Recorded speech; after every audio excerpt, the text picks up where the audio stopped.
Welcome to the Dozerian, where history's most boring details become your pathway to peaceful sleep. This is part 1 of our series on America's founding fathers. Tonight, George Washington. Not the hero on your dollar bill, not the revolutionary general, but the real man, with aching teeth, obsessive routines, and endless worry. So close your eyes, get comfortable. Let's travel to Mount Vernon, Virginia, in 1789, where a lonely man tried to figure out how to be president. Let's begin. George Washington, the first president of the United States. The man on your dollar bill, the general who won a revolution, the father of a nation. But behind this monumental legacy was a man struggling with profound loneliness. Washington was not naturally charismatic. He was not a great speaker. In fact, he suffered from severe dental problems throughout his life. His false teeth, made from human teeth, animal teeth, and metal, caused him constant discomfort. Every night he would grind his teeth, a nervous habit born from the weight of leading a new nation. He would wake in the morning, his jaw aching, the familiar taste of blood in his mouth. He kept his teeth in a glass of water beside his bed. Every morning, the same ritual. Reach for the glass, try not to wake Martha, lift out the heavy contraption, fit it into his mouth. This took several minutes. The teeth never fit right. Press them against his gums, work his jaw back and forth. Feel the sharp edges cutting into soft tissue. Taste blood. This happened every single morning of his adult life. Every morning at 5 o'clock, Washington would arise. He believed in discipline above all else. The room would still be dark, cold in winter. He would dress in the same clothing, dark breeches, white stockings, white linen shirt, waistcoat, and his military uniform jacket, despite the revolution being long over. The uniform made him feel in control, made him feel ready for whatever the day would bring. His personal slave, William Lee, would help with his tall leather boots. Neither man spoke during this process. Washington didn't enjoy morning conversation. By 5:30, Washington would be in his study.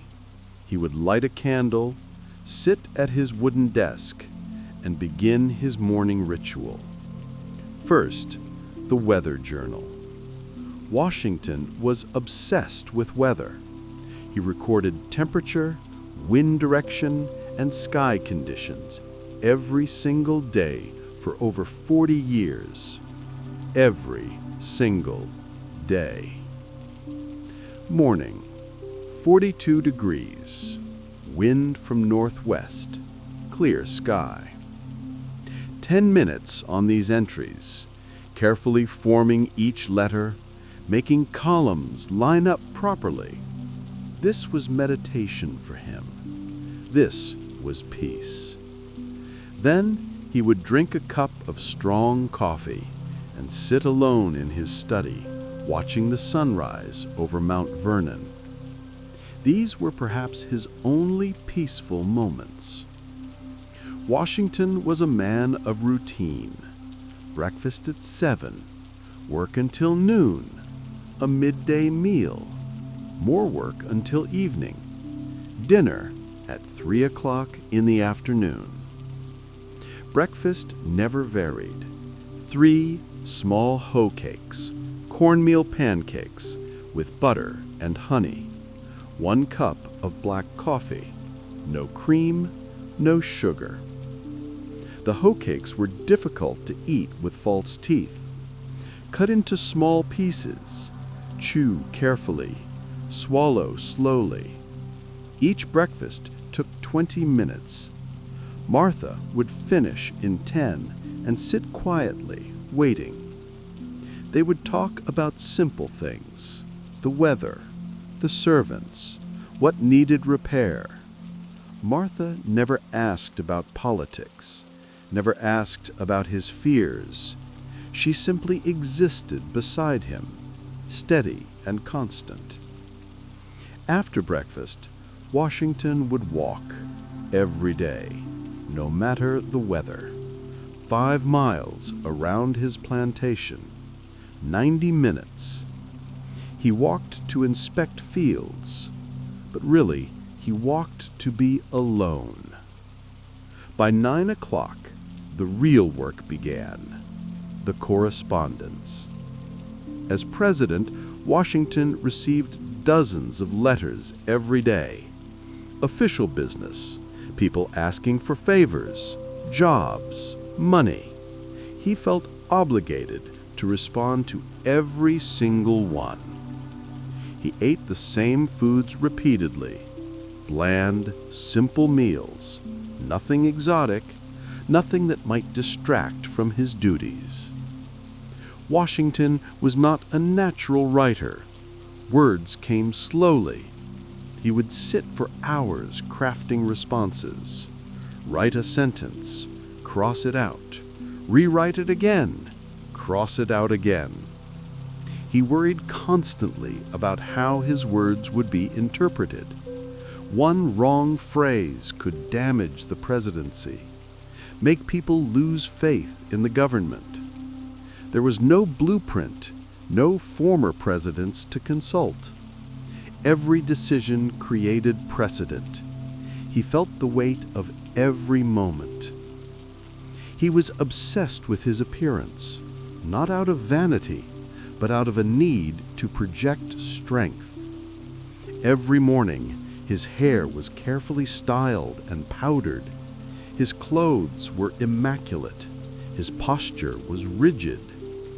He understood, perhaps better than any president since, that the physical appearance of the president mattered, that the nation needed to see its leader as strong and in control.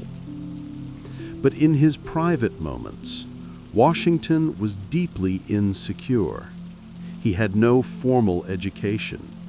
Most of his competitors for the presidency had attended prestigious universities. He had learned through experience and voracious reading.